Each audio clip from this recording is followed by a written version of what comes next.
Okay, so right now it's 3:36 a.m. and my Wi-Fi is completely out.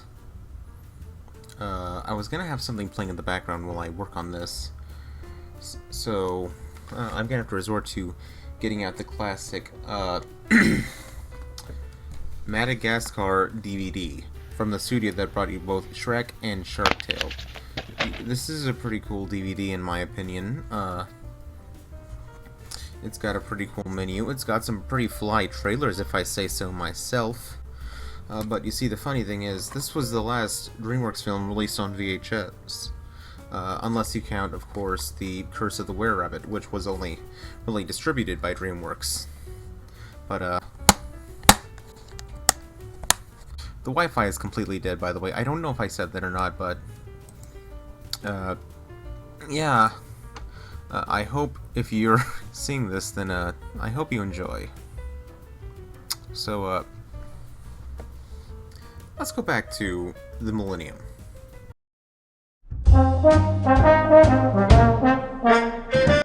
(2001), a year known mainly for its films and media, and not any traumatic events that happened on United States soil. We've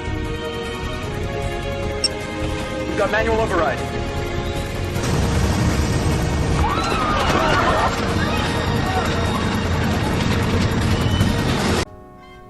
The DVDs that came out around this time were still sort of adapting to the new medium. What used to be just trailers and then the film on VHS became something bigger.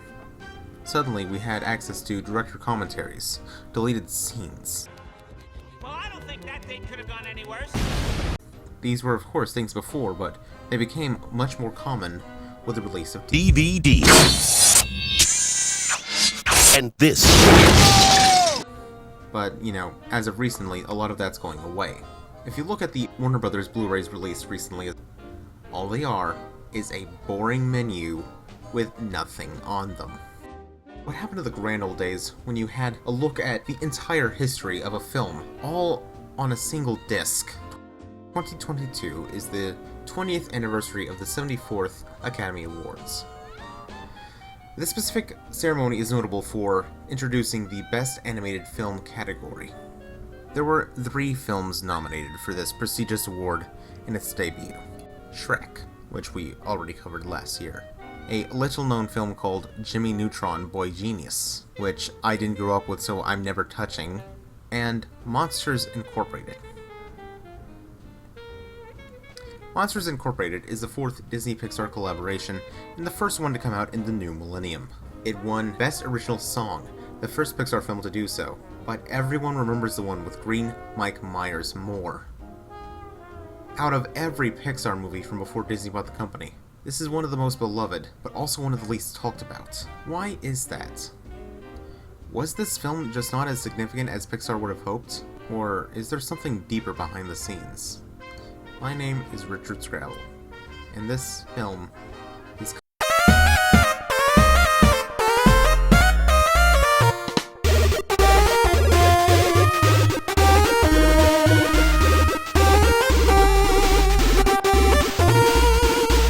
Beautiful Spider-Man. Today, we jumped off the roof of my house and into the facility.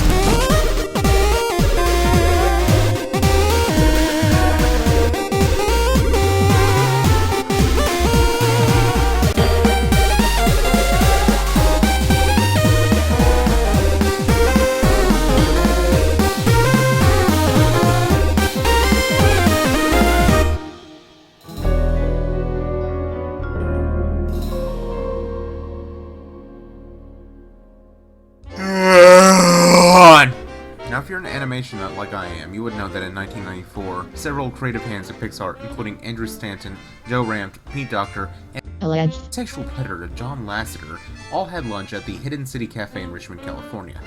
If you're old enough to remember the film WALL-E, you will probably recognize this from all the trailers, where they talked about how much this lunch influenced their future. A Bug's Life, Toy Story 2, and WALL-E were all discussed.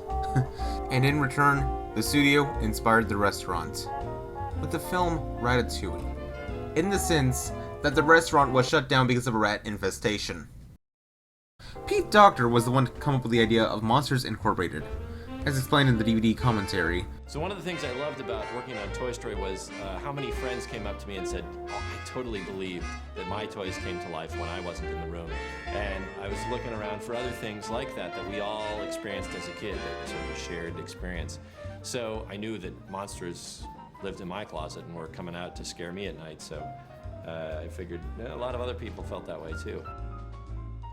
however, it could be argued that the origin of the film dates back to 1980's Nightmare, a short film directed by John Lasseter when he was a student at Kellogg's art program. However, depending on who you ask, this is not how the film was conceptualized. At least, not completely.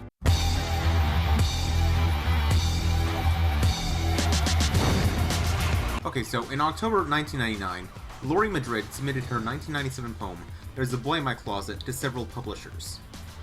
While in the process of adapting it into a musical, she discovered the teaser trailer for Monsters Incorporated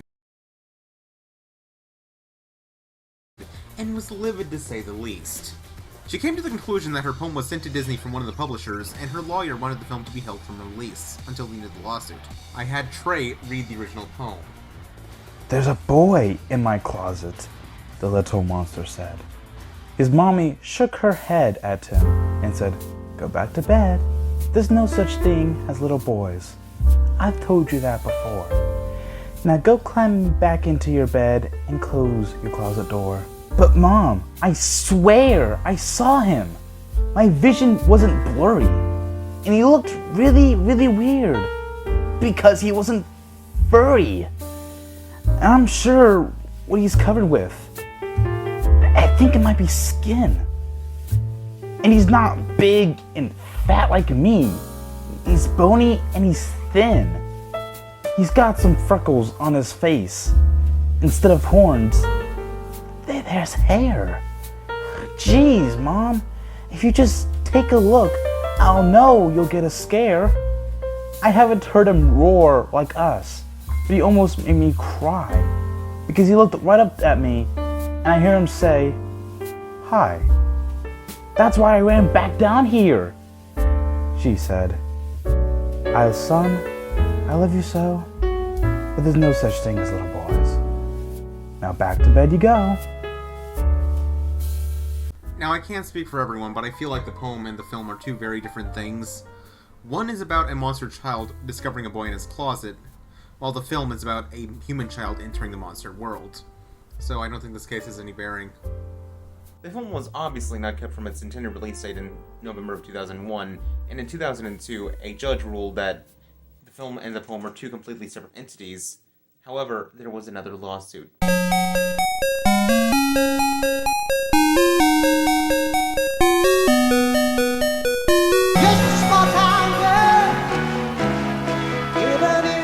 Additionally, there was another lawsuit, this one by artist Stanley Mouse.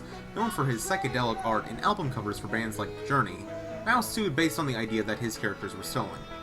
Meet Wise Guy, a sentient eye who has a relationship with a bigger, dumb monster named Fred Flypogger. He tried to sell the film to Hollywood based on characters he created back in the 1960s. In this proposed film, Excuse My Dust, Fred and Wise lived in Monster City and worked for the Monster Corporation of America. He also claimed that a Pixar story artist visited him in 2000 to talk about his work. I don't think that this lawsuit has bearing.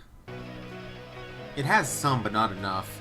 Based on the art I could find of the two characters, it seems like Fred was known for driving cars, which is something not present in any form in Pixar's products. Additionally, one of the grounds was that Mike's relationship with Sully was similar to the dynamic between Wise and Fred, only in the sense that Mike is a smart one, while Sully is not as smart. Which, to be fair, is a trope that Pixar likes to play a lot. Buzz and Woody, Lightning and Mater, etc. Even if elements of a story are similar, that is not enough to claim copyright infringement. Of course, I'm defending what I grew up with, but I could not find enough information about the source material to make a definitive statement of, yes, this was stealing his work, or not. But based on the research that I was able to do, I personally do not believe that these films have much in common, save character design, or the fact that the characters are monsters. The case was settled under undisclosed terms, and Stanley Mouse still makes art to this day. His Instagram is at Mouse Studios, and you can visit his website at mousestudios.com. Despite these lawsuits, I think there's one thing we can all agree on. The idea of monsters interacting with the human world is one that isn't original, but Pixar truly took it and made it their own with this film. But the journey it took to get there had some bumps in the road. We are on in 7, 6, 5, 4, 3, 2. Thanks to some featurettes on the DVD, I can confidently say that a human child meeting a livable furry monster was always a central element of the story. One early draft included Sullivan the monster meeting a young girl who is constantly scared by her brothers, and the two strike a deal where she stays with him to help him scare kids, and he gets the credits. Eventually, the character of Mike was added to the film as Randall's assistant. All right, that's it. Mike's had enough. Come here.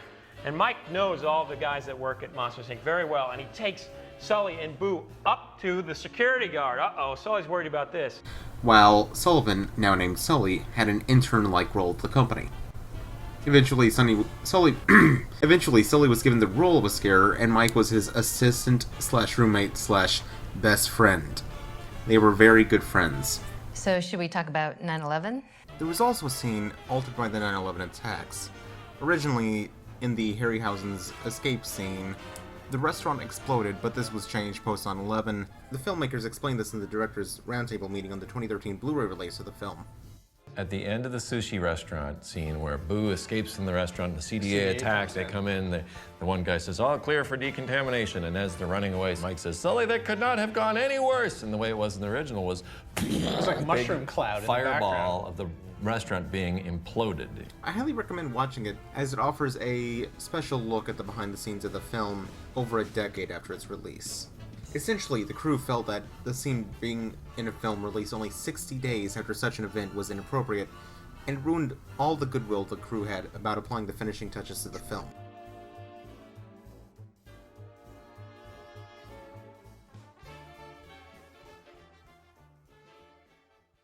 You folks ever see a headstone without a grave?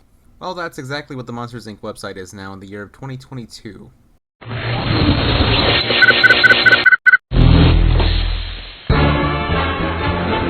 All of the stuff is there, except for the downloadables, which I can't imagine that would have been great anyway.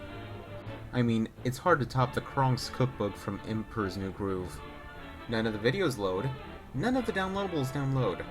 But hey, everything else works, and that seems to be good enough. You like video games? There were 5 games based off the film, and they were released for the Game Boy Color, Advance, PlayStations 1 and 2, and the Nintendo GameCube. First on our list of horrifyingly good games is Monsters, Inc. Scream Arena. Monsters, Inc. Scream Arena. Oh my, I can't talk. Monsters, Inc. Scream Arena was released exclusively for the GameCube in September of 2002. The game follows through on the ending of the movie by showing the monsters trying to make children laugh. How, do you ask? Dodgeball. But I love sports. Dodgeball was the best. Oh yeah, I was the fastest one out there. Of course, I was the ball. You play as Mike, Sully, and company as you go around throwing balls at each other. They got normal balls, sticky balls, stinky balls, bull balls, red balls, blue balls, and many other balls. I think there's a joke to be made here, but I don't have the balls for it.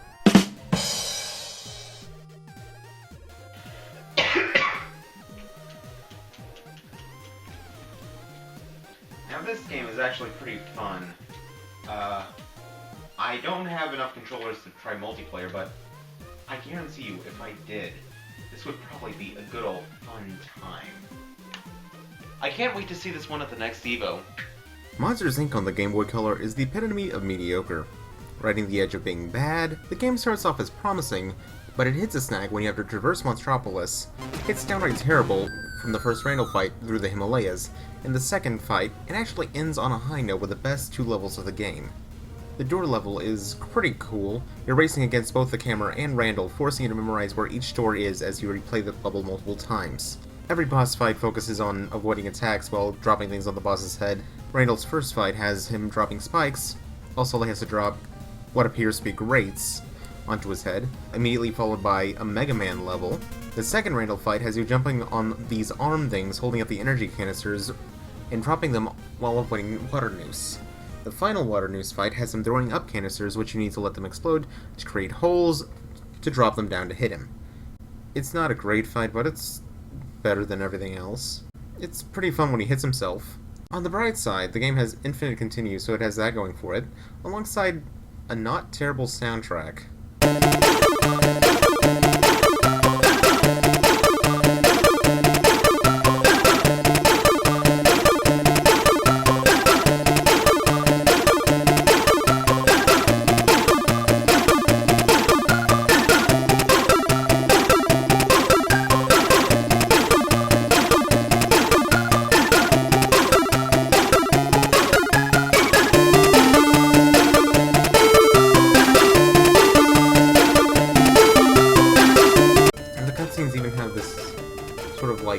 Clip art of the characters that I seem to remember from advertisements of the film.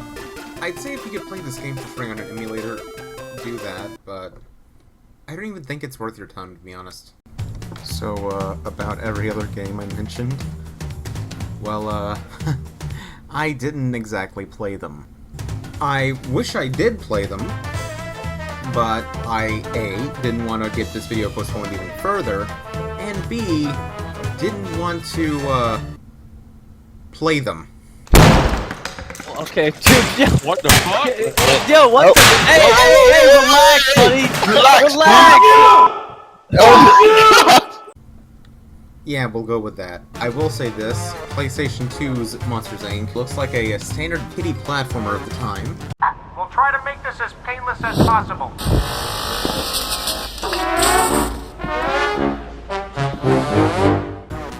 On the PS1, looks frightening. Remember what happened on our first day of college? Please, don't remind me. Yeah, okay, but I don't want to deal with another mess like that. It took them a whole semester to rebuild the dorm. Didn't I say not to remind me? With stock images on the box art. And the Game Boy Advance is bad. I actually have the cartridge for that. And I regret playing it. That is all you need to know.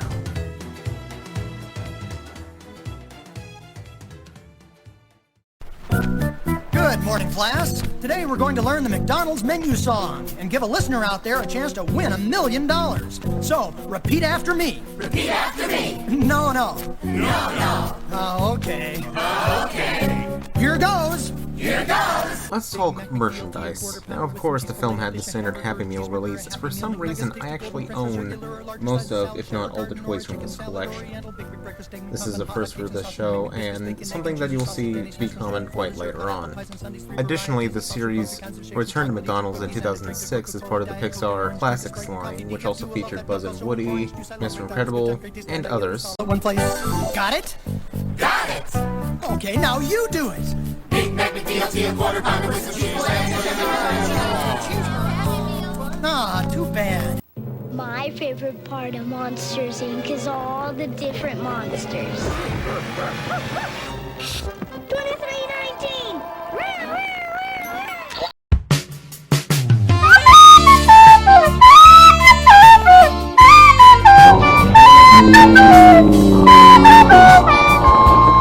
And I have these classic toys from the toy line. There's even a complete bonus feature on the DVD where alleged sexual predator John Lasseter talks about the toy line for the film.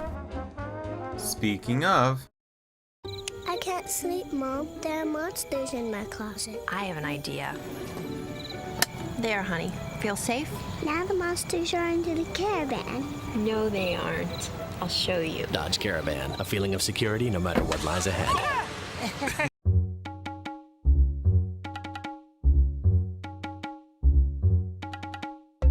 September 17th, 2002, a date that'll live in infamy. Sure, let's hide under the minivan. Great idea! See Monsters, Inc. now on DVD and in the Dodge Caravan. The DVD release had 2 discs, but we'll get to that in a minute. The VHS release was released in both a clamshell and a slipcover, the slipcover being the rarer of the two. This is Monsters, Inc. on VHS. Now, when I got this, I was so happy because it had this.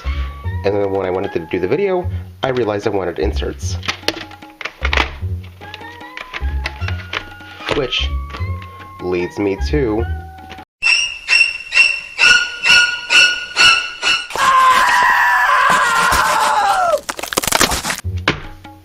Monsters, Inc. on VHS sealed. Not anymore. Behold, the VHS tape, never before touched by man. And a little pamphlet for Disney fruit drinks. Keep an eye out for Monster savings and offers. We have Orville Rodenbachers, microwave popcorn. Pop Secret is better. On this side we have the Beauty and the Beast Special Edition DVD and VHS. Save $2 on a CD and a read-along. Now, I had this game at my house somewhere, but I could not for the life of me find it in time for the video. Then there's this, more storybooks, and then Disney on Ice. Look, you can kind of see the performer's head under Buzz's neck there. DVD. It's a movie on a disc the size of a CD. Gotta put the gum up. Okay, so here we have Monsters, Inc. on DVD. Now, this film is, 20 years old, and this is the copy that I actually grew up watching. Inside we have 2 discs. This one is the feature film plus bare minimum in terms of bonus features. Like, it has trailers and stuff, but it doesn't pay too much mind, if that makes any sense. This one is disc 2, which has all the bonus material. And this is one of the special DVDs where it actually came with a DVD map. I can't even fit it all in frame. We also have this envelope full of exclusive offers from the Walt Disney Company. And by offers, they mean offer. Yeah, this is the only thing. I may have lost the other inserts, but I don't think that there will be any more. I mean, I would think there would be more, but I don't think there is. I was very responsible with these things.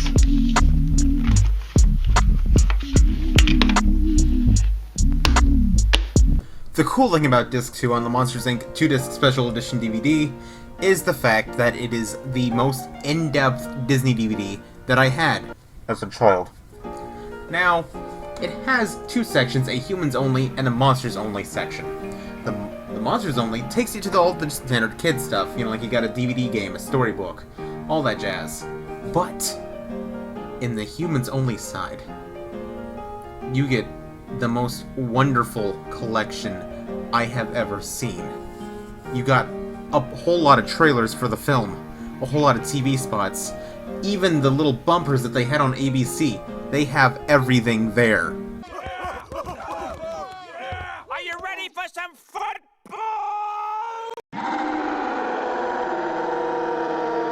Want to hear John Lasseter talk about toys? I don't know why, but here you go. And I can sleep with this guy every night, but my wife gets mad at me.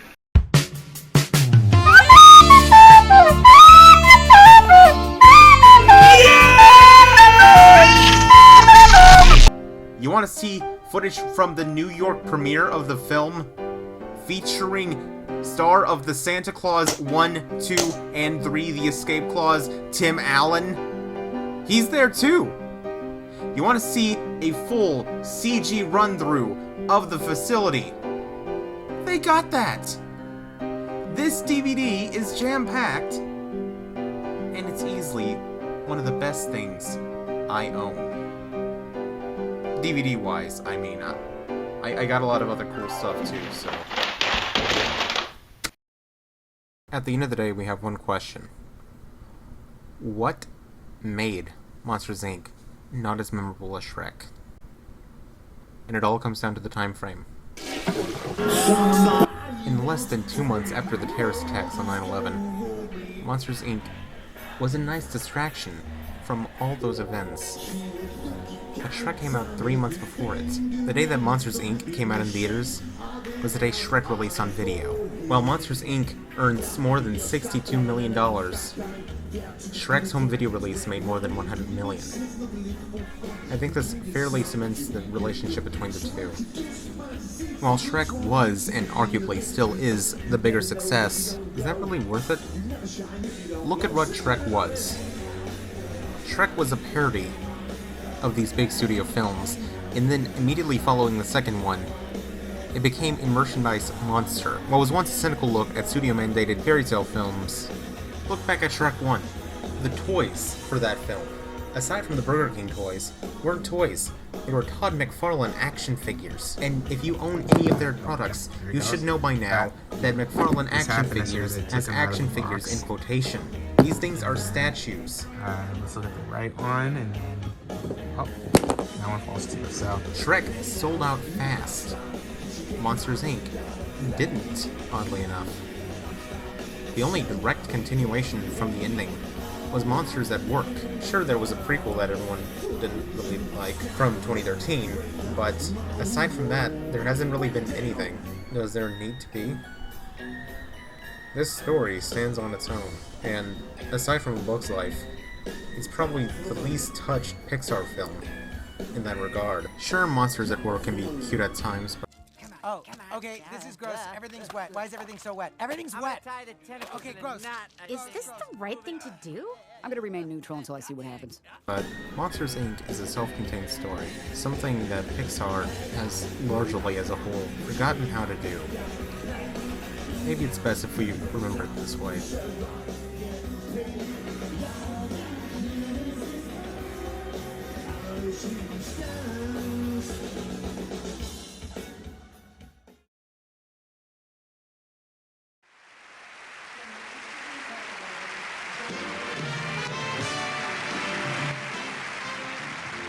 If I were a rich man.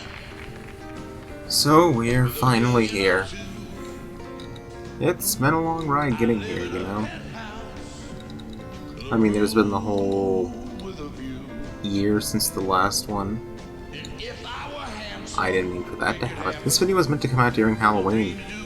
You know, Halloween, the thing that was 8 months ago. Wow, was it been that long? But yeah, things got in the way. Life. College.